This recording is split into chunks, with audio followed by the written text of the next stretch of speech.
길었던 추석 연휴 잘 마무리하고 계십니까? 여러분의 저녁 파트너 김종석입니다. 곧 퇴원을 앞두고 있는 민주당 이재명 대표에 대해 검찰이 위증교사 혐의부터 먼저 기소할 것을 검토 중인 것으로 전해졌습니다.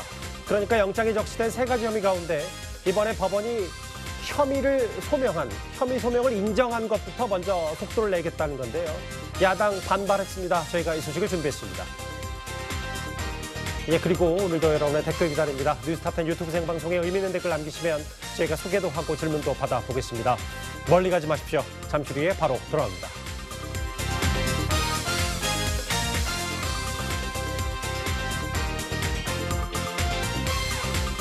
오늘도 뉴스탑10이 자랑하는 뉴스 고수 네 분과 함께합니다.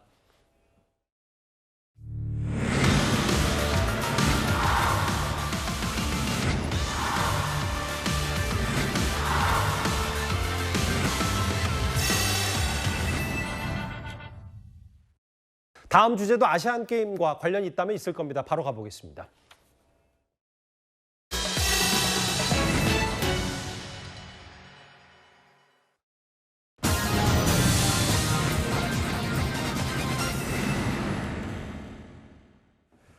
긴 추석 연휴가 끝나가니까요. 검찰은 검찰대로, 이재명 대표는 이재명 대표대로 전열을 가다듬고 각각의 수사와 혹은 방어 논리에 집중하고 있습니다. 먼저 검찰은요. 연휴도 반납하고 보강 수사를 해왔는데 일단 수사가 마무리 단계인 위증교사 혐의부터 우선 기소한다는 방침을 세운 걸로 알려졌습니다. 백현동 사건 관련해서 위증교사 계단 조심하시고요. 또 다른 신작 소설을 시작하는 모양인데 그래도 기초적인 사실은 좀 확인하고 가시는 게 좋겠습니다. 이 지사의 거듭된 요구에 위증하기로 수락하고 이 지사가 요구하는 대로 재판에서 위증했습니다. 이 위증은 그냥 위증이 아니라 재판 결과에 직결된 재판 결과를 뒤바꿀 만한 위증이었고 그 결과 이재명 지사는 경기지사 임기를 무사히 마치고 대선에까지 출마할 수 있었습니다.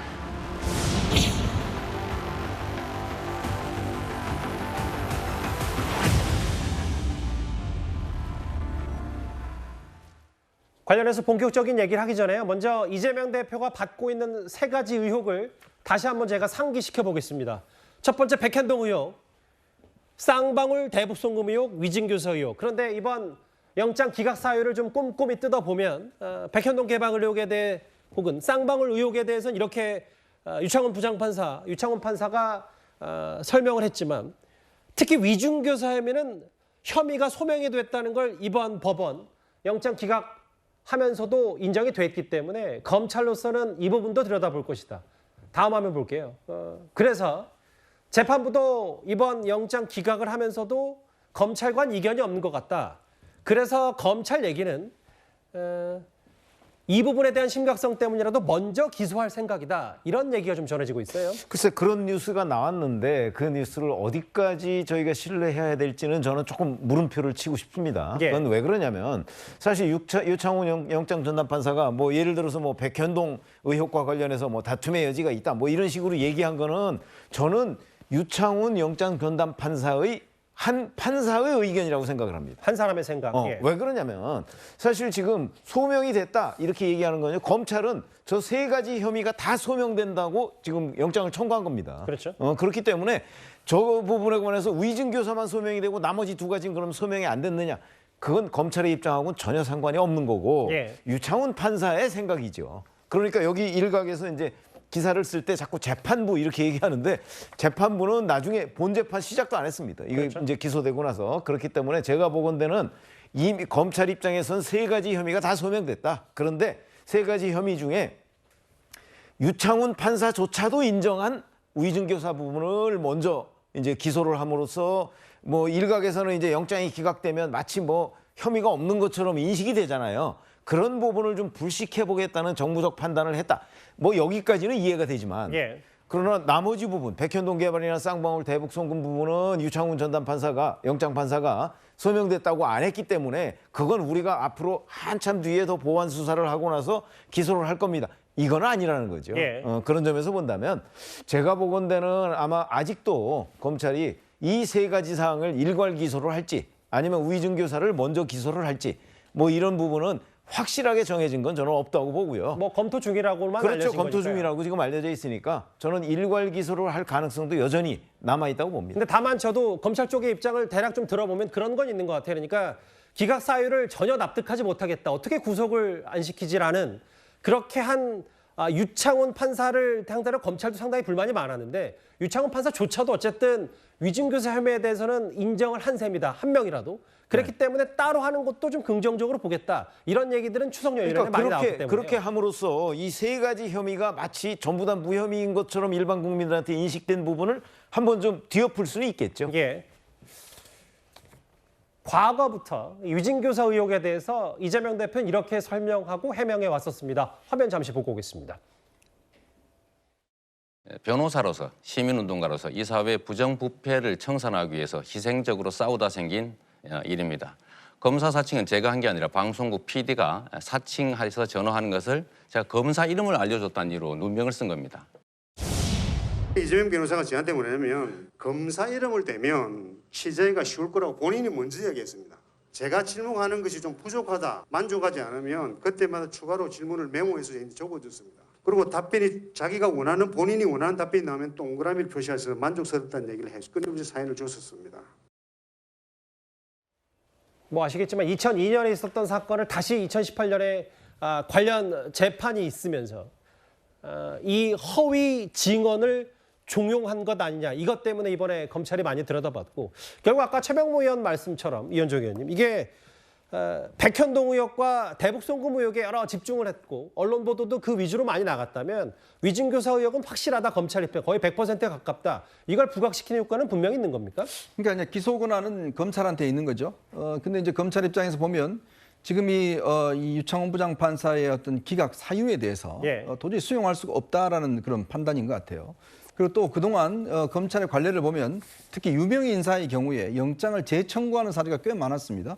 뭐 단적인 예로 최근에 박영수 전 특검에 대해서 1차에서 영장이 기각됐지만 2차에서 영장을 보강해서 다시 이 구속영장을 발부하게끔 했지 않습니까? 왜냐하면 피의자 입장에서는 여러 가지 그 본인이 어떤 소명할 수 있는 절차가 있어요. 구속 적부심도 있고 또 나가서 여러 가지 어떤 판단할 수 있는 절차가 있지만 검찰로서는 만약 영장 청구를 한번 해버리면 그 다음에는 영장 재청구하기가 굉장히 어렵습니다. 특히 지금 이재명 대표 같은 경우는 정치적으로 여러 가지 논란의 어떤 중심에 서 있기 때문에 검찰이 영장 재청구는 굉장히 정치적 부담을 안고 하는 것밖에 없습니다. 그럼에도 불구하고 검찰은 원칙대로 하겠다는 거거든요. 왜냐? 지금 이제 유창훈 부장판사 지금 이 서울중앙지검의 3명의 영장 전담 판사 중에 1명입니다. 이 1명의 판단으로 결국은 구속을 안 시킨다는 것은 본인들 입장에서는 말이 안 된다. 왜냐? 증거인멸의 정황이 너무나 많고 이것이 또 더 비롯될 수가 있기 때문에 검찰 입장에서는 증거인멸의 가능성을 차단하기 위해서라도 한 번 더 심판을 받겠다. 즉 나머지 2명한테 왜냐? 영장을 재청구할 경우에 이 유창훈 부장판사는 일단 제척이 됩니다. 나머지 2명한테 일단 영장 심사가 가거든요. 예. 그러니까 그런 면에서 검찰 입장에서는 일단 현재로 봐서는 현재 그 정기국회 회기가 12월 9일까지 돼 있습니다. 그렇죠. 그러면 1차적으로 일단 이 위증교사 이 부분을 먼저 일단 기소를 해서 재판에 넘겨놓고 예. 나머지 사건은 일단 왜냐하면 이제 회기 중에는 체포동의안을 넣어야 되잖아요. 근데 만약에 회기가 지나가면 바로 검찰이 그 체포를 해서 이 영장 실질 받을 수가 있습니다. 예. 체포동의안 거치지 않을 수가 있어요. 그렇기 때문에 아마 제가 볼 때는 쌍방울 사건이나 이런 것들은 좀 더 보강수사를 한 다음에 이 회기가 끝난 다음에 그 다음에 만약에 임시국회를 소집하지 않는다면 그때 만약에 이런 본인도 이야기했지 않습니까? 비회기 중에는 언제든지 검찰에 가겠다는 이야기를 했지 않습니까? 예. 그것이 그렇게 아마 좀 전략을 짜고 있는 게 아닌가. 아직까지는 뭐 명확하게 결정된 건 아니지만 검찰로서도 여러 가지 어떤 방안들을 모색하고 있는 이현종 걸 의원 알고 말씀 저기 3번은 일단 불구속 상태에서 재판에 넘겨두고 이 부분 1, 2번에 대해서도 뭐 대체적인 시각이 그냥 이번 달 안에 불구속 상태로 모두 다 재판에 넘기는 걸 검토한다. 먼저 하긴 하더라도. 그런데 그것뿐만 아니라 1, 2번도 다시 영장을 청구할 수 있다. 이런 가능성도 무게를 둬야 된다 이 말씀하시죠? 그렇죠. 뭐 어떤 형평의 원칙에 따라서 유명 인사에 하던 그런 방침대로 아마 검찰은 해야 되지 않냐 이런 의견도 있는 걸로 알고 있습니다. 기각을 받을 수는 없다라는 검찰의 의지가 확고하다면 아마 그번 부분도 염두를 좀 해야 되겠다. 일단 이 3번 위증교사 혐의부터 먼저 재판에 넘기는 걸 검찰이 검토 중이다.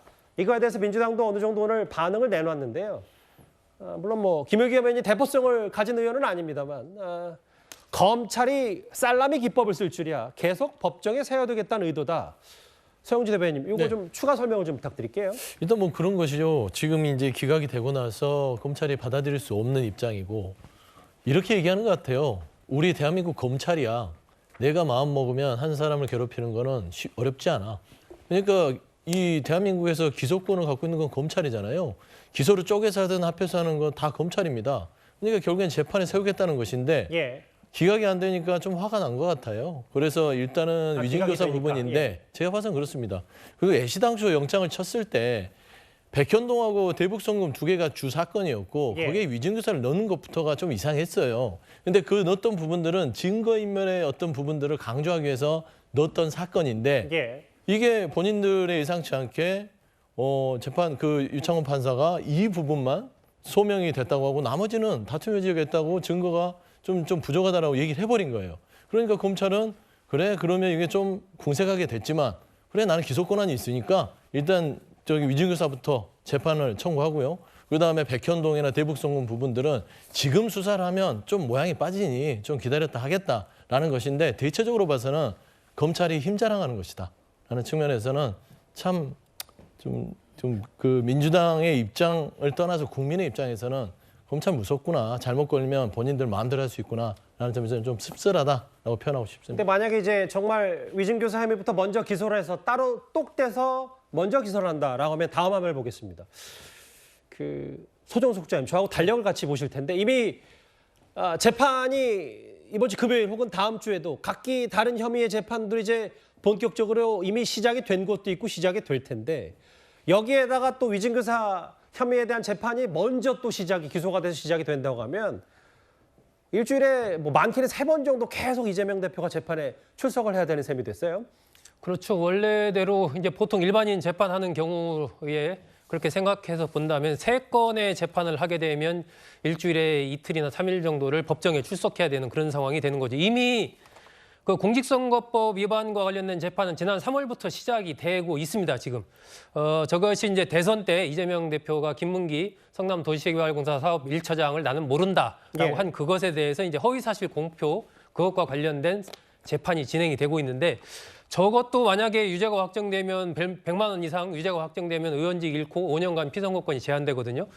그리고 성남FC 위례 대장동 첫 재판이 이제 6일부터 열리게 됩니다. 그럼 재판 2개가 이미 지금 굴러가기 시작했다라고 볼 수 있는데 거기에 이번 백현동 의혹이라든지 이 위증교사 관련된 이 부분이 또 재판이 시작이 되면 3개가 이재명 대표와 관련된 재판이 진행이 되는 그런 것이어서 이게 지금 민주당에서는 일주일에 2번, 3번 재판 가면 어떻게 대표직을 수행을 하느냐. 2주일에 1번 정도 출석하는 걸로 좀 해달라. 이렇게 좀 주장을 하고 있고 일반적인 재판의 여러 가지 흐름이나 이런 걸로 봤을 때 일주일에 2-3번 출석해야 되는 상황이어서 아마 민주당에서 굉장히 강하게 이것과 관련해서 좀 이제 법원에 요청을 할 것으로 보이고요. 그 어떤 중간에 어떤 타협점을 찾을 것으로 보이는데 그렇다 하더라도 이재명 대표가 재판장에 지금보다는 더 자주 가야 되는 상황이 뭐 벌어질 것으로 예상이 되기 때문에 이재명 대표로서는 뭐 여러 가지 그동안의 사법 리스크에 의해서 최근에 이제 재판 리스크라는 말도 나오던데 예. 계속해서 어쨌든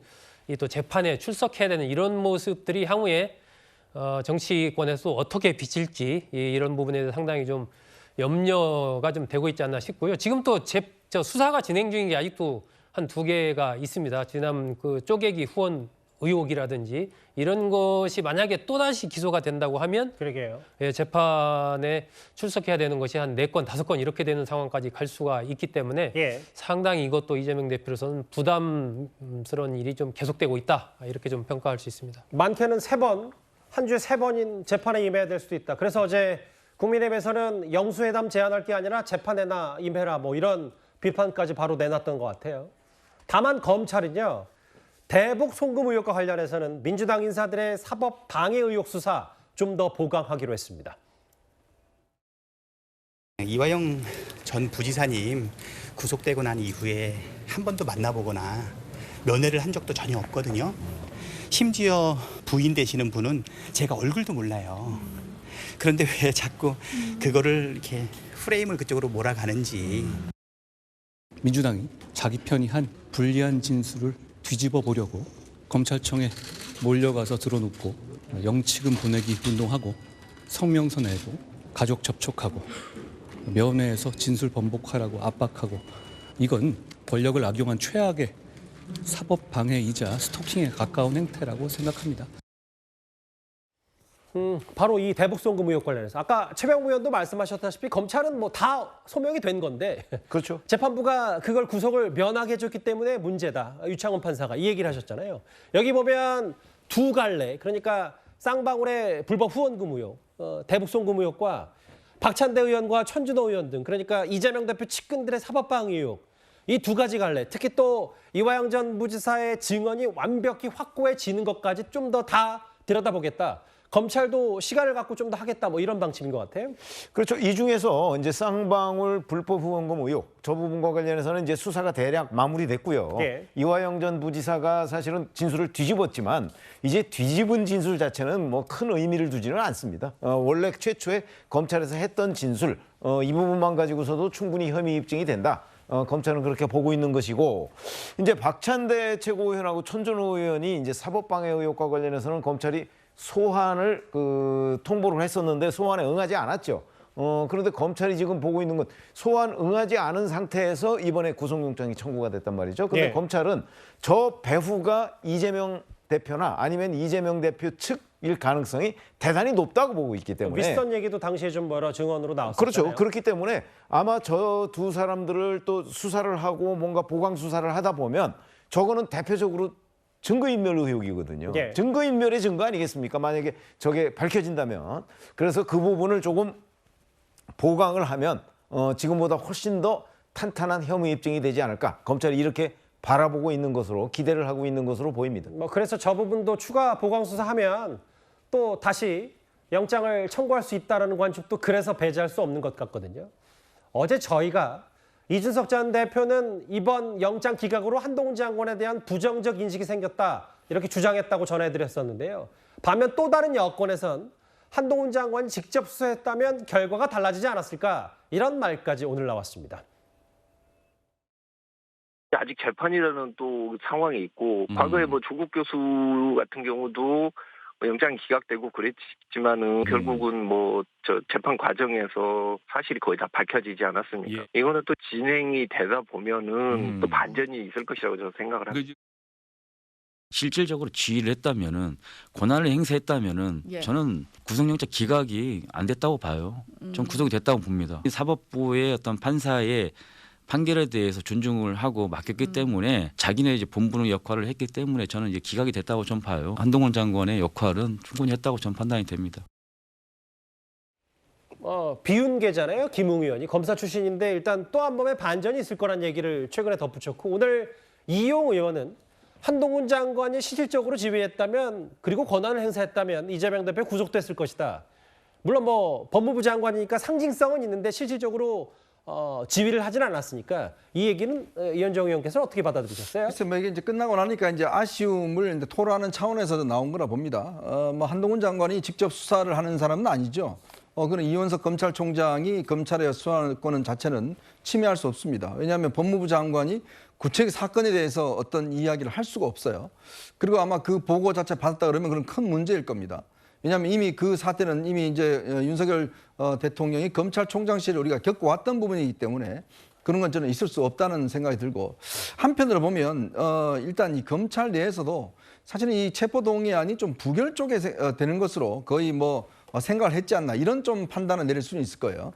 왜냐하면 뭐 일단 부결되는 것을 하고, 왜냐하면 이제 검찰이 보통 이 3명의 영장 전담 판사가 있습니다. 예. 그럴 경우에 이 3명이 좀 특성들이 다 있어요. 특히 더군다나 이 3명 같은 경우는 이미 김명수 대법원장 시절에 임명된 분들이기 때문에 일정 정도 아마 검찰로서는 어떤 부분을, 어떤 영장전담 판사는 어느 정도 어떤 부분을 좀 중요하게 보고 어떤 판사는 어떤 걸 중요하게 본다. 이게 왜냐하면 3명 다 동일한 기준을 가지고 하는 게 아니기 때문에 예. 이제 그런 걸 하는데, 문제는 이제 당시에 유창훈 부장판사를 선택하고 한 것 등등 여러 가지 절차를 보면 제가 볼 때는 좀 검찰도 이걸 부결될 거로 생각한 게 아닌가라는 느낌은 있어요. 근데 이제 가결되고 난 다음에 이제 또 하니까 이게 논란이 되는 건데, 예. 제가 볼 때는 뭐 한동훈 장관이 한다고 해서 이게 뭐 되고 안 되고 이런 차원은 저는 아니라고 봅니다. 서정석 국장께서는 좀 다른 의견 있으신가요? 이용 의원의 얘기가 조금 저는 잘 이해가 안 가는 것이, 일단 뭐 한편으로 본다면 이제 검찰 수사가 좀 부실했던 거 아니냐. 만약에 한동훈 장관이 검사로서 수사를 했다면 구속할 수 있었을 것이다. 이런 맥락으로 들리는 측면도 있고 또 하나는 이게 재판에 사법부의 판결에 대해서 존중을 하고 맡겼기 때문에 기각이 됐다고 저는 본다. 이것도 이게 법무부 장관과 사법부의 판결과 전혀 그 맥락이 좀 안 맞는. 그래서 저는 이 의원이 이제 한동훈 장관이 최근에 이 건으로 인해서 여러 가지 좀 이미지 구겼다 이런 이제 비판도 좀 나오고 이러다 보니까 한동훈 장관은 옹호하려고 하다 보니까 이게 좀 논리적으로 잘 맥락이 안 맞는 그런 좀 얘기를 한 것 아닌가 싶고요. 이것 자체는 어쨌든 영장 전담 판사의 판단은 제가 그 영장 전담 판사를 한 그 지인이 있어서 직접 물어보니까 이것에 대해서는 누구도 그 판단에 대해서는 개입을 할 수가 없는 그것이 법원의 오랜 전통이고 실질적으로 그렇게 운영이 돼 왔기 때문에 독립적으로 운영이 돼 왔기 때문에 이것을 뭐 지휘하고 말고 이런 문제는 아닙니다. 그 사실은 이게 이제 실질적으로는 이원석 검찰총장이 지휘한 거잖아요. 근데 그 법조 내부에서 보면 이원석 검찰총장의 영장 발부율 이게요 굉장히 전설적입니다. 그럴 정도로 이원석 검찰총장이 영장 청구를 했을 때 기각이 될 확률은 거의 없었다는 게 지금까지의 실적이거든요. 그렇기 때문에 뭐 한동훈 장관이 했다면이라고 하는 가정이 저는 그 성립되지 않는다 이렇게 보고요. 그리고 사실은 이게 저는 유창훈 영장 전담 판사가 쓴 그 기각 사유에 그 내부에 충돌하는 것들이 굉장히 많아요. 저희가 뉴스탑10에서 사실 그 부분을 하나하나 짚어본 바가 있습니다. 그렇죠. 그게 굉장히 많기 때문에 저는 개인적으로는 처음부터 이 영장을 기각이라는 결론을 내려놓고 쓴 거라고 보기 때문에 이건 유창훈 영장 전담 판사의 문제이지 뭐 누가 수사를 뭐 했고 뭐 누가 지휘를 했고 이런 차원의 문제는 아니다 이렇게 봅니다. 근데 한동훈 장관 관련해서 이 부분이 하나 있어요. 민주당에서는 이재명 대표가 구속을 면하게 되니까 그날 바로 한동훈 장관의 파면 얘기가 나왔었는데 오늘은 좀 기류가 다소 달라진 것 같습니다. 한동훈 법무장관을 파면하라! 파면하라! 파면하라! 파면하라! 자기 당 대표의 각종 중대 불법을 법집행기관이 법과 절차에 따라서 수사해서 처벌하는 것이 민주당에게는 법무부 장관을 파면하고 탄핵할 사유가 되는지 묻고 싶습니다. 수사가 왜곡되거나 영향받지 않도록 하는 것은 법무부 장관의 임무입니다. 저희들이 상의할 생각이고요. 여러 가지 국정 상황을 보면서 판단하겠습니다. 지금 뭐 저희가 예단해서 말씀드리고 싶지 않고요. 저는 현재로서는 대통령의 결단을 요구하고 있는 것. 일단은 저 10월 달은 국감으로 집중해야 되기 때문에 다른 이슈로 흐트러뜨리고 싶은 생각은 없습니다. 일단 국감 이후에 저희가 판단할 생각입니다. 그 기각 나라는 핏기까지 들고 이제 한동훈 장관 파면을 외쳤던 민주당이 이제 신임 원내대표에게는 조금 신중해졌는데 기류가 달라졌다면 그 이유는 뭐라고 저희가 판단하면 되겠습니까? 신임 원내대표가 들어섰기 때문이죠. 전략적 판단한 것 같습니다. 그러니까 이제 뭐 파면이다, 탄핵이다, 좀 그렇게 이제 정치적인 어조를 강하게 쓰고 있지만 결국에 이제 민주당이 한동훈 장관에 대한 해임 건의를 하는 것이죠. 법무부 장관으로서 적절한 처신을 했는지에 대한 그 물음을 대통령한테 던지는 것인데 저는 그렇습니다. 한동훈 장관이요. 말씀하신 대로 수사가 왜곡되거나 영향받지 않도록 하는 것이 법무부 장관 임무라고 했는데요. 본인이 수사가 왜곡되거나 영향을 받도록 언행을 하셨어요. 그러니까 수사를 하는 주체인 검찰총장이 그랬다면 뭐라고 하겠습니까? 하지만 법무부 장관의 자리는 사법부를 포함해서 법무행정을 하는 자리입니다. 그런 의미에서는 수사에 대해서 이재명 대표에 대해서 중대범죄 혐의자, 구속의 사유가 증거가 차고 넘친다. 단식은 자범들이 이용할 수 있는 그런 행태라서 그런 단식들을 용인할 수 없다. 뭐 이런 정치적 발언들로 가득 찼습니다. 결국 이거는 법무부 장관으로서의 직무를 좀 벗어났다라는 주장이고요. 홍익표 원내대표는 말씀한 대로 지금 국감은 야당의 시간입니다. 굳이 뭐 한동훈 장관에 대한 해임 부분을 대통령한테 건의하기 전에 야당의 시간인 국감 이 부분을 충분히 활용을 하고 나서 그리고 나서 한동훈 장관에 대한 해임 건의 그리고 파면과 탄핵에 대해서 진행해도 늦지 않는다라는 판단 그런 이야기인 것 같습니다. 저희가 준비한 6위까지 한동훈 장관 관련 중심으로 하나하나 만나봤습니다. 다음 주제는 민주당 안으로 좀 더 들어가 보겠습니다.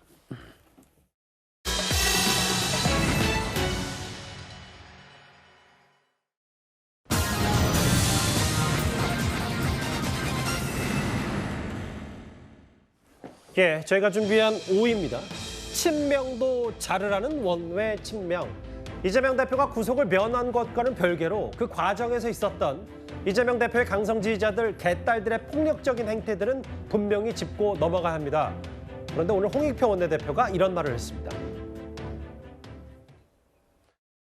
검찰과 한통속이 되어 이재명 대표의 구속을 열망했던 민주당 가결파 의원들도 참회하고 속죄해야 할 것입니다. 당원과 지지자 국민들에게 희망들게 했던 자해 행위에 대해 통렬한 반성과 사과를 요구합니다. 그리고 반드시 외상값은 계산해야 할 것입니다.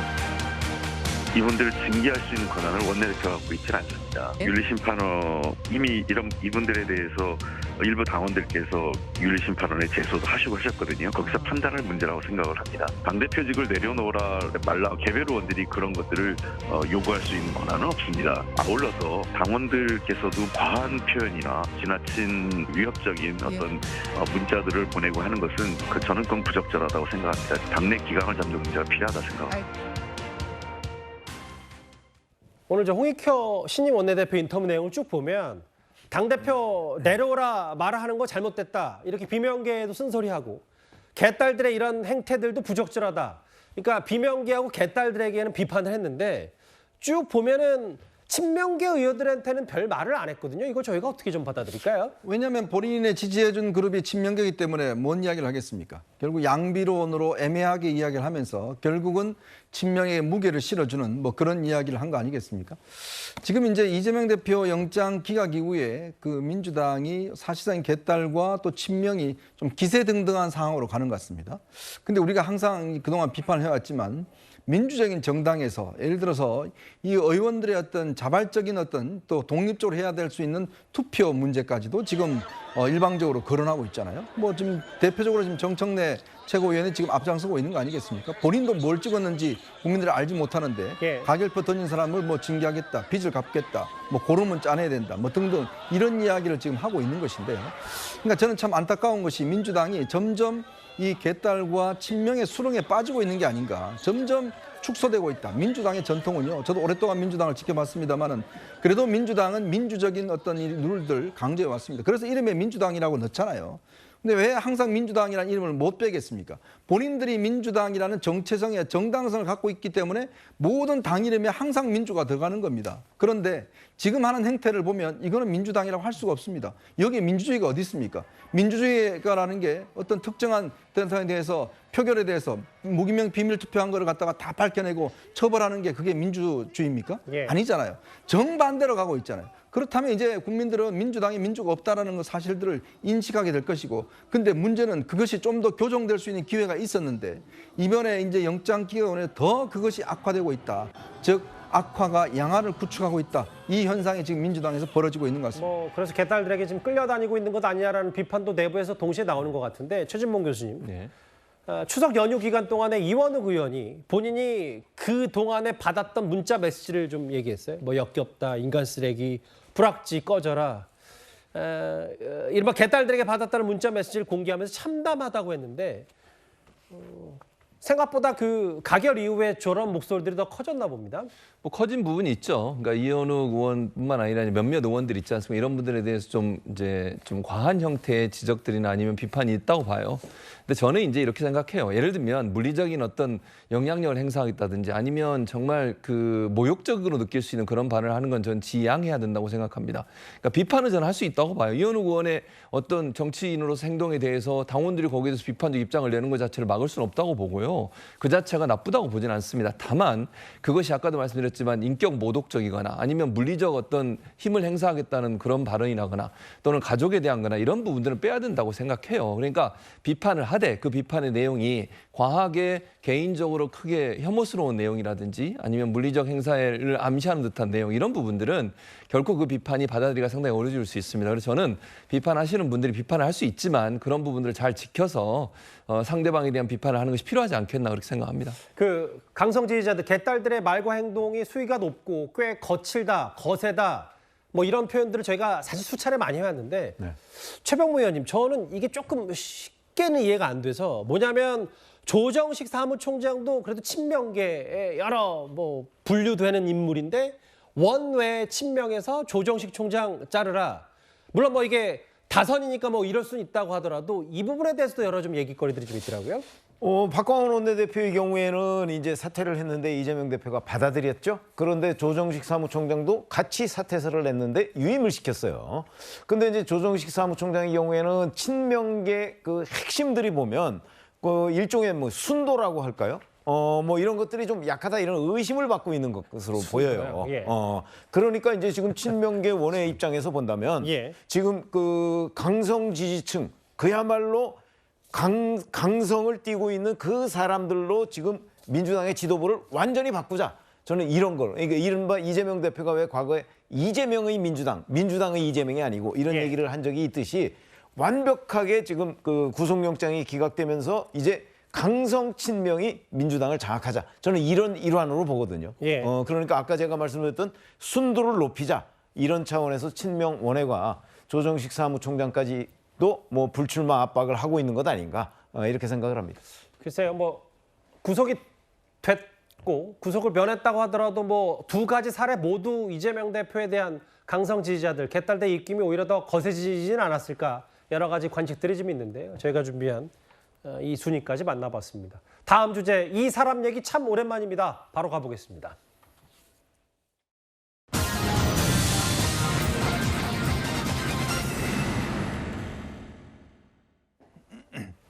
코인 보유 논란으로 민주당에서 탈당했던 무소속 김남국 의원이 추석 연휴에 일본을 찾은 모습이 하나가 포착이 됐습니다. 일단 김남국 의원에 대한 징계안은 지금 멈춤 상태죠. 여당 목소리부터 들어보겠습니다. 이재명 대표가 그 경기도 법카로 초밥 12무씩 드실 정도로 초밥 매니아시잖아요. 그러니까 이게 가서 초밥 먹는 거, 이재명 대표가 좋아하는 초밥 사오는 거 외에 어떤 의미를 찾기가 힘들어요. 윤석열 대통령이 아무런 어떤 조건 없이 다 포기해버리고 일본에 그냥 퍼주기식으로 하고 오히려 거꾸로 더 많은 문제를 만들어 왔기 때문에 야당이라도 문제를 제기해야 된다는 차원입니다. 민주당 출신 무소속 김남국 의원이 일본 긴자 거리에 나타났습니다. 일본의 후쿠시마 처리수 방류를 강하게 비판하고 검증되지 않은 낭설들을 SNS에 공유하며 반일 선동에 앞장섰던 것과는 대조적인 모습입니다. 자신을 내친 민주당의 정략적 목적을 위해 반일 선동에 앞장서면서도 속으로는 황금 연휴 동안에 일본 관광 계획이라도 짰단 말입니까? 김 의원은 일본에 간 김에 현지 음식을 마음껏 먹고 돌아와 일본 수산물은 물론 후쿠시마 처리수가 안전하다는 것을 몸소 증명해 주길 바랍니다. 바로 저 사진이에요. 일본의 최대 번화가 중에 하나인 긴자 사거리에서. 자, 백화점 모습도 보이고요. 시계탑도 보였다. 이제 포착된 사진이 공개가 됐는데 그냥 단순하게 생각해 볼게요. 위원정 의원님. 뭐 김남국 의원이 일본에 갈 수 있고 자유죠. 뭐 법적인 문제도 없는데 왜 이런저런 뒷말들이 나오는 거예요? 요즘 일본 여행 가시는 분들 꽤 많습니다. 한 수백만 명이 지금 일본 여행을 하시고 특히 이번 연휴 기간 동안 일본 상품이 다 매진될 정도로 굉장히 일본에 많이 가셨다고 그럽니다. 특히 요즘 엔화가 싸고 하니까 일본 여행들 많이 가시는데요. 그런데 우리가 김남국 의원은 아마 간 걸 누가 어떤 독자분께서 이제 아셨는 모양입니다. 그래서 저 사진을 찍어서 언론사에 이제 제보해서 이렇게 보도가 되게 됐는데요. 근데 지난 6월 달에 김남국 의원이 본인이 SNS에 이런 걸 올렸어요. 일본의 오염수 방류로 어린이들의 생식 세포 내 DNA가 파괴될 수가 있고 생식 기능 저하, 그 후손의 기형 발생을 일으킬 수 있다. 이런 내용도 올렸고요. 또 일부 물리학자, 공학자들은 해양 생태에 무지하거나 인체에 대해 무지하거나 혹은 양심을 저버리거나 해서 후쿠시마 오염수 바다가 희석됨으로 문제가 없다고 한다. 뭐 이런 글도 올렸습니다. 그러니까 넉 달 전에 저 글을 올렸네요. 네. 그러니까 이게 후쿠시마 오염수 요즘 뭐 이거 쑥 들어간 것 같아요. 이재명 대표 기각되니까 뭐 더 이상 이야기하지 않는 것 같은데. 예. 어쨌건 그렇게 일본의 후쿠시마 오염수에 대해서 아주 최전선에서 여러 가지 정말 이 DNA가 뭐 왜곡될 수 있다 등등의 이야기를 한 분이 갑자기 일본에서 나타나니까 이 국민들 입장에서 보면 좀 뜨아한 거 아니겠습니까? 요즘 성주 참외가요 최고 매출을 올렸다고 그럽니다. 근데 그때 당시에 성주 참외 먹으면 전자파에 다 오염된다고 했던 분들, 국회의원들 지금 뭐 하시나 모르겠습니다. 마찬가지죠. 김남국 의원 그렇게 일본의 후쿠시마 오염수 이거 하면 문제가 된다고요. 저렇게 시위도 열심히 한 분이 또 휴일 때는 일본에 가셨습니다. 전혀 제가 간 거 문제 삼지 않습니다. 그러나 바로 이게 내로남불이라는 이야기입니다. 예전에 김영주 국회 부의장도 마찬가지지만 예. 이렇게 국민들 앞에서는 일본 거 사 먹지 말라 뭐 하라 그렇게 비판하면서 본인들은 또 휴일 기간 동안 일본에 가서 이렇게 즐기시고 계시는데 그러니까 똑같이 하라 이런 말씀만 드리겠습니다. 그 지지자들 만나러 갔다. 이게 김남국 의원의 설명이죠? 맞아요. 그 말씀하신 것처럼 이제 본인 돈으로 간 거고요. 무슨 뭐 보좌관을 데려간 것도 아니고 본인 혼자 간 것 같아요. 근데 아마 지지자들을 만나러 간 것 같고 개인 일정으로 간 것 같습니다. 그러니까 저는 뭐 이렇게 생각해요. 본인이 일본의 후쿠시마 오염수 방류에 대해서 비판한다고 해서 일본을 가지 말라 이렇게 얘기할 수는 없다고 보고요. 뭐 본인이 예를 들면 일본 방문 안 하겠다든지 아니면 뭐 일본 제품을 사지 않겠다고 공식적으로 선언하지도 않은 상황이기 때문에 그건 문제라고 보지 않습니다. 다만 정치인이기 때문에 저런 모습이 어떻게 비춰질까는 좀 고민할 필요는 있다는 생각은 들어요. 그러니까 저 자체가 저는 잘못됐다고 보지 않아요. 그럼에도 불구하고 정치인이 저런 행동을 했을 때 어쨌든 국내에서 어떤 여론이 형성될까 하는 부분을 좀 고민해서 행동하는 것이 필요했었는데 그런 부분이 조금 아쉬운 부분은 분명히 있다고 생각이 듭니다. 그러나 뭐 다만 본인이 뭐 자유롭게 여행하는 것 자체까지 문제를 삼을 수는 없다고 생각합니다. 그러니까 최진봉 교수 생각도 뭐 이게 법적으로는 전혀 문제가 없고 뭐 자유니까 본인이 실제로도 일본 안 간다고 내가 언제 얘기했냐 이런 적이 없으니까 다만 정치인의 신분이기 때문에 저런 모습을 가급적 비춰주지 않았으면 좋겠다는 생각을 하신 거죠. 그렇죠. 왜냐하면 저게 어쨌든 본인의 의도와 관계없이 언론에 노출됐을 때 어떤 여론의 형성이 될지를 고민하고 행동하는 게 필요하죠. 정치인이니까. 그런 점이 좀 아쉬운 부분이 있다고 생각이 듭니다. 악의적인 기사라고 했어요. 본인 개인 돈으로 간 거고 자유로운 정치활동, 지지자들이 지금 세계 곳곳에 있는데 내가 그 사람들 만나는데 이게 무슨 문제냐 발끈했습니다. 김남국 의원. 반면 여당에서는 겉으로는 반일선동이고 연휴엔 몰래 관광 아니냐. 근데 이제 이런저런 비슷한 논란들이 사실 민주당에서는 이번이 처음은 아니고 아까 이현정 의원께서 잠깐 언급하셨던 김영주 부의장 본회의 중에 일본 여행 계획 문자가 얘기 나오면서 당시 후쿠시마 때문에 상당히 시끄러웠을 때고 뭐 최근에 이것도 마찬가지예요. 뭐 이재명 대표가 나 회 안 먹겠다라고 선언하진 않았지만 뭐 그럼에도 단식 전날에 회 먹방 한 것도 뭔가 앞뒤가 안 맞는 건 아니냐는 여당의 비판이 있었는데 전반적으로 총평을 좀 어떻게 하시겠어요? 일종의 정무적인 판단인 것이죠. 지금 김남국 의원 같은 경우도 만약에 내가 지금 일본 갔을 때 그러니까 차라리 지지자들과 만나는 어떤 정치적인 모임을 하러 간다라면 사전에 공개적으로 얘기를 해야죠. 내가 이러이러한 지지자들 만나러 1일 날 일본에 간다. 이런 걸 SNS에 올리든가 했으면 뭐 저런 논란이 안 생기죠. 그런데 그렇지 않은 상태에서 갑자기 이렇게 일본에 나타난 것이 노출이 되니까 왜 그런 이 하얀 옷에 어떤 얼룩이 생기면 훨씬 더 금방 눈에 띄지 않습니까? 마찬가지로 이 이미지적인 측면에서 과거에 이해창 전 총재도 그랬었죠. 굉장히 청렴한 이런 이미지로 굉장히 각광을 받다가 아들의 이제 병역 문제가 생기면서 굉장히 어려움을 겪었거든요. 마찬가지로 이제 김남국 의원도 그동안에 청년 정치인으로서 여러 가지 주목을 받다가 지난번에 가상화폐 투자로 인해서 굉장히 비판을 많이 받은 그런 상황에서 또 후쿠시마 오염수 관련해서 비판적인 그런 입장을 보였던 그런 이 이슈 자체가 아직 가라앉지 않은 상황에서 일본에 갑자기 나타나니까 비판을 받은 것이고요. 다른 사안들도 마찬가지입니다. 그러니까 아까 최진봉 교수 얘기한 대로 뭐 정치인들뿐만이 아니라 어떤 자리에 있는 분들은 늘 내가 이런 행동을 했을 때, 이런 말을 했을 때 지금 상황에서 어떻게 받아들일 것인가, 다른 사람들이 이걸 어떻게 평가할 것인가, 이걸 하는 게 적절한가에 대해서 항상 그 정무적인 판단을 해야 되는데 그런 부분에서 좀 미흡함이 있지 않았었나 그렇게 생각합니다. 최병묵 의원님, 지금 제가 갑자기 든 생각인데 제가 알기로는 일본에서 또 후쿠시마 오염수 처리수 추가 방류한다는 얘기도 있거든요. 그렇죠. 근데 민주당 이후에 이제 뭐 집회라든지 혹은 당력을 이제 그쪽에 쏟을 계획이 아예 없는 거예요. 이제 후쿠시마 관련해서. 글쎄 이재명 대표가 단식 명분 중에 하나로 이제 윤석열 대통령한테 그 부분, 그 후쿠시마 오염수 방류 문제에 대해서 그 이제 제동을 걸고 국제 형사사법재판소에 뭐 제소를 해라 이런 게 있었잖아요. 세 가지 조건 중에 하나로 그게 있었는데 글쎄 지금까지 1차 방류 때 그 8월 24일부터 한 달 가까이 방류를 했는데 거기에서 그 우려는 뭐 많은 사람들이 하고 있었지만 그러나 구체적으로 방사성 물질이 발견됐다는 소식은 아직까지 하나도 없어요. 그렇게 되면 과학적으로는 저는 뭐 거의 끝난 상황이 아닌가 싶어요. 앞으로 봐야 되겠습니다만 이재명 대표가 당무에 복귀하고 난 이후에 2차 방류 때 아마 우려 수준 이상으로 더 나아가지는 못할 겁니다. 왜냐하면 과학적으로 전혀 지금 문제가 없다고 판명이 됐기 때문에 아마 저 부분을 계속 주장하면 이제는 이재명 대표에 대한 국민 공감이 훨씬 줄어들 가능성이 있어서 뭐 그냥 그 단편 인상적으로 얘기하면 뭐 민주당에서 이제 후쿠시마 오염수 방류 문제에 대한 문제 제기 뭐 그거는 크게 나올 것 같지는 않다 이렇게 생각합니다. 알겠습니다.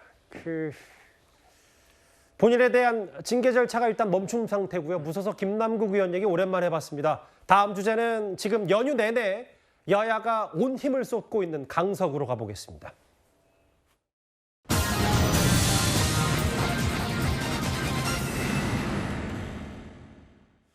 그런데 선거 자체 얘기를 해보기 전에 이 얘기부터 만나봐야 될 것 같아요. 어제 저희가 전해드린 김태우 후보 선거운동한 폭행 사건에 이어서 이번에는 국민의힘의 강서을 당협위원장인 김성태 전 의원 현수막에 불이 붙었습니다. 넌 뭐야 그러고 여기 딱 때린 거예요. 어디 맞으신 거예요? 여기요. 여기 그대로 한 대 맞았어요. 그 아줌마 말리다가. 우산으로? 네. 아니 주먹으로. 저기 행패 부리는 거 있는 걸 횡단보도 건너오면서 그러시면 안 돼요.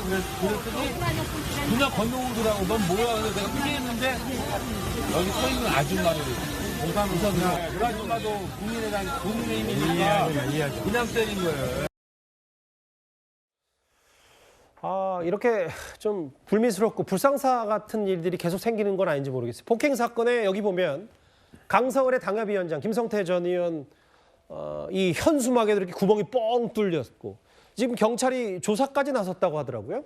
그러니까 이게 선거운동이 그동안 보면 여러 가지로 좀 이게 안정되어 갔었던 국면에 있었습니다. 우리 뭐 예전 선거를 보면 그 폭력 사태라든지 이런 것들이 많이 없고 했었는데 이번 강서구청장 선거 때 보면 유독 이 선거전이 굉장히 격화되는 것 같고 특히 지금 이 민주당 측 지지자인지 모르겠습니다만은 이 30대 남성이라고 이야기를 하는데 주로 이제 국민의힘을 겨냥해서 폭행 사건이라든지 저렇게 이제 이 현수막에 불을 붙이는 그 사건이 벌어졌습니다. 지금 30대 남성을 지금 체포해서 수사를 하고 있다는데요. 근데 이게 정말 선거 운동이 점점 격화되면서 이렇게 개인적인 어떤 폭력, 저렇게 방화 이런 문제까지 지금 일어나고 있지 않습니까?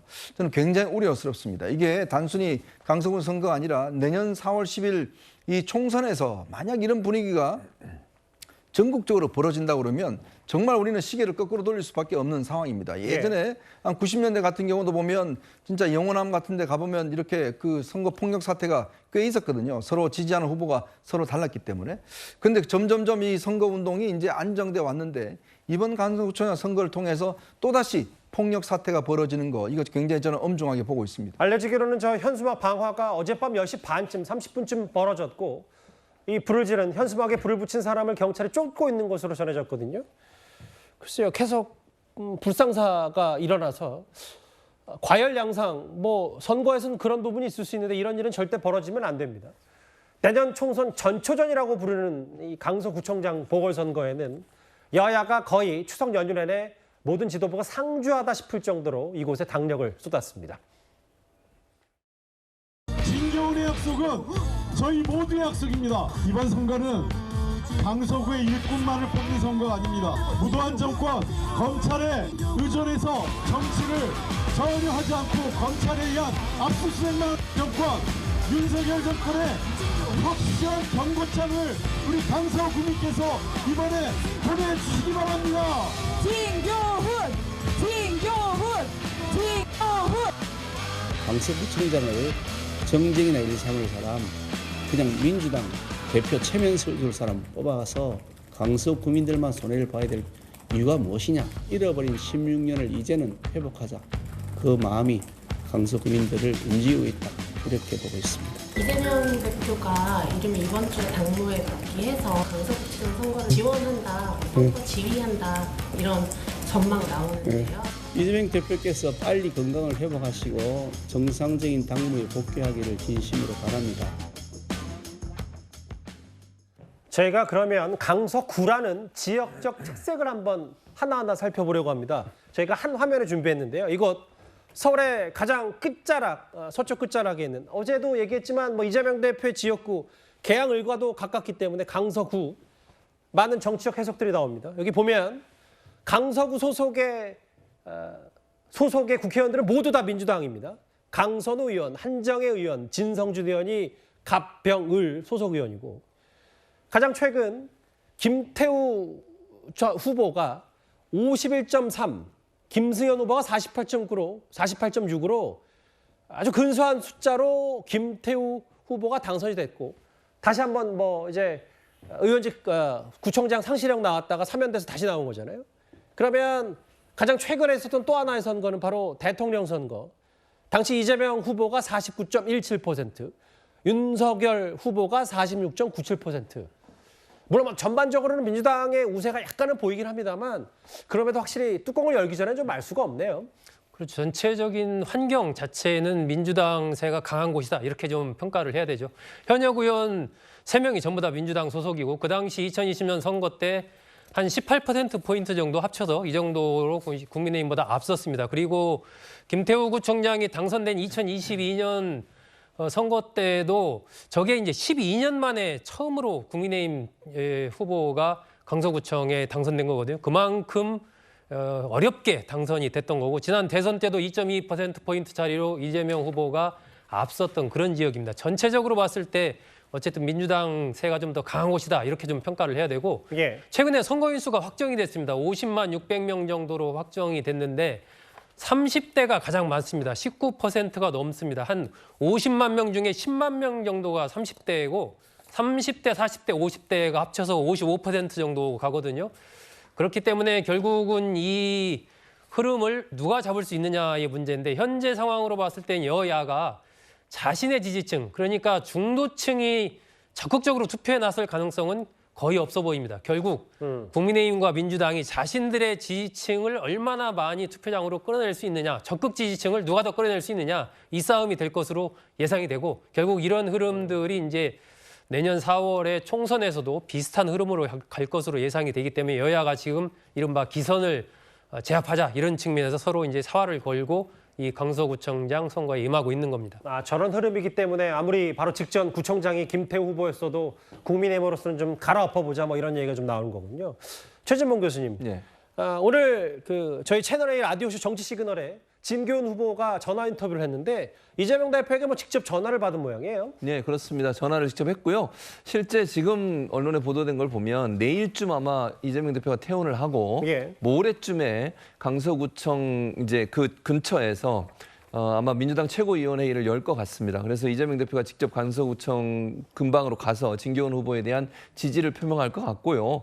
직접 이제 주민들 만나서 인사도 하고 이런 시간을 가질 걸로 보여집니다. 그래서 지금 계획이라고 하면 내일쯤 퇴원하고 모레쯤에 현장 최고위를 강서구에서 하고 거기서 진교훈 후보를 지지하는 그런 발언을 할 가능성이 있기 때문에 적극적으로 이재명 대표가 이제 선거에 직접 좀 뛰어들어서 진교훈 후보 당선을 위해서 뛰지 않을까 그렇게 예상이 되는 상태라고 말씀드릴 수 있습니다. 세 표가 부족하다는 마음을 가져달라고 이재명 대표가 얘기를 했다는데 다음 주 수요일입니다. 11일 평일에 열리기 때문에 결국은 각자의 지지층 결집이 관건일 것 같습니다. 강서구청장 보궐선거 얘기까지 해봤습니다. 지금부터는 하나하나의 사건, 사고 만나볼 차례입니다.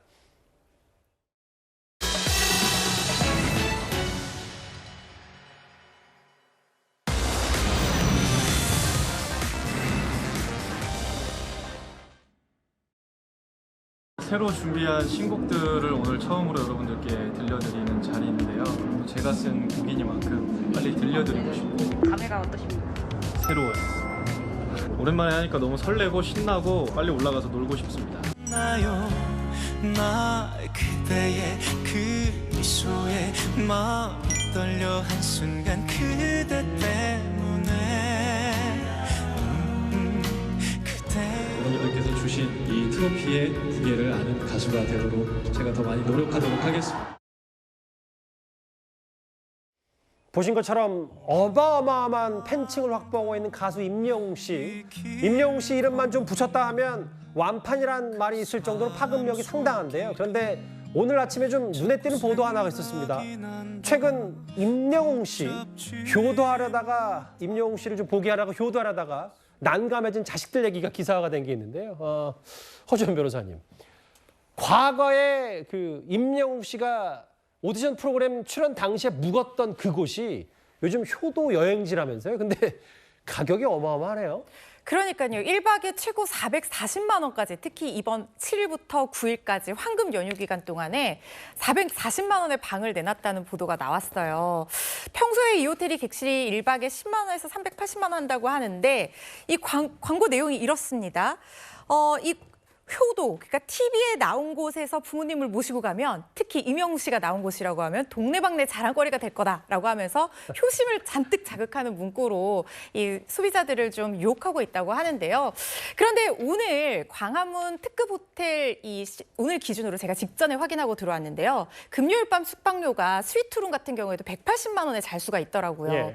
그런데 440만 원이라고 하면 물론 이 호텔이 시설도 좋고 또 임영웅 씨도 잤던 곳이고 해서 뭐 인기는 있을 수 있겠지만 좀 도를 넘은 것이 아닌가. 서울 소재 특급 호텔보다 2배가 넘는 거네, 숙박비가. 엄청나게 비싼 거죠. 그래서 부모님한테는 무조건 좋은 것만 해드리고 싶은 자식의 마음을 너무 악용하는 것이 아닌가라는 생각이 들어서 좀 씁쓸하긴 합니다. 그러니까 이게 자본주의 시장에서 수요와 공급이 있으니까 그만큼 사람들이 원하니까 가격은 오를 수밖에 없다고 하더라도 그게 어느 정도 적정선이라는 게 있고 사실은 임영웅 씨뿐만 아니라 이런 뭐 효도 상품 이런 것들이 가격이 천정부지로 올라서 좀 난감한 부분들이 좀 많나 봅니다.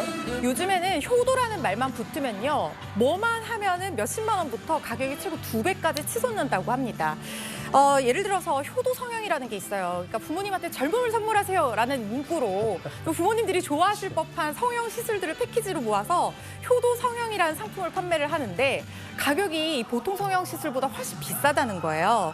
이렇게 뭐 광고된 어떤 내용들과 현저히 차이가 나는 서비스를 제공하지 않는 이상 이걸 직접적으로 처벌할 수는 없겠지만 이런 상술이 결국에는 오래가지 못할 것이다 이런 생각도 들기도 합니다. 어쨌든 임영웅 씨의 인기는 참 대단하네요. 그 얘기가 많이 화제가 됐습니다. 저희가 준비한 7위까지 만나봤습니다. 추석 연휴에도 많은 분들이 댓글을 달아주셨습니다. 미리 감사를 드립니다. 제가 하나하나 읽어보겠습니다. 태극기까지 바로잡는 센스, 애국심도 국대급이다. 신유빈 선수 칭찬하신 것 같아요. 예. 로그인 없이 무한 투표가 말이 되냐? 뭐 다음에 구조적인 문제 혹은 뭐 국민의힘에서는 조직적인 좌편향 세력의 개입이라는 얘기까지 나왔으니까요. 저 얘기가. 이재명 대표의 단락 리스크, 그러니까 재판 리스크를 보니까 숨이 막힌다는 표현도 해주셨고요. 예. 일본 가서 회 드셨나요? 아마 무소속 김남국 의원에게 하는 질문 같은데 그만큼 뭐 여러 얘기들이 나온 것 같습니다. 하나 더 볼게요. 효도하려다가 등골 휘내 임영웅 씨 관련 얘기까지 댓글 5개 모두 감사드립니다. 다음 주제 바로 또 하나의 사건 사고 가보겠습니다.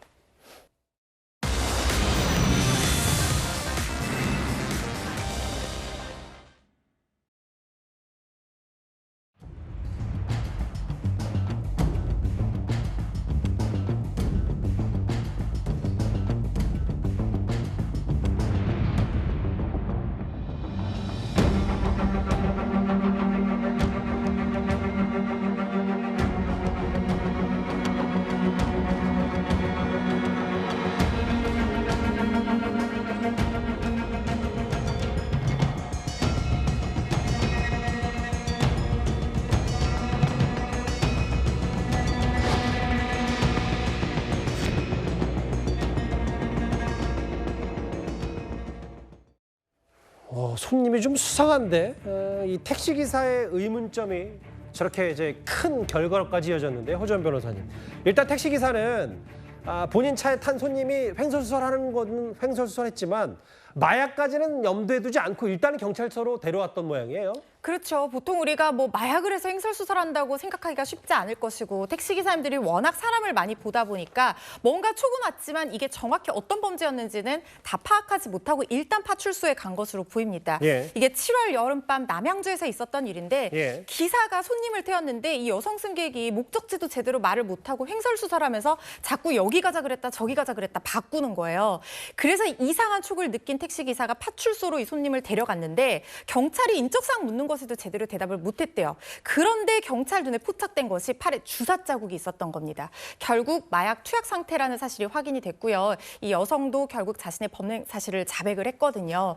이 택시기사의 촉과 이 경찰관의 이 눈썰미가 합심해서 이 투약 사범을 검거한 사건이었습니다. 실제로 뭐 마약 검사해보니까 양성 나왔으니까 바로 그럼 현행범으로 체포가 된 거네요? 그렇죠. 지금 일단 투약한 상태라고 하면 바로 체포가 될 수 있었던 상황으로 보입니다. 알겠습니다. 택시기사의 촉과 경찰의 추궁으로 마약 범죄 하나를 처리했습니다. 저희가 준비한 10위까지 만나봤습니다. 추석 연휴 마지막 날 개천절 뉴스탑 10 준비한 소식은 여기까지입니다. 곧바로 뉴스웨이가 이어지니까요. 많은 시청 바랍니다. 여러분 고맙습니다.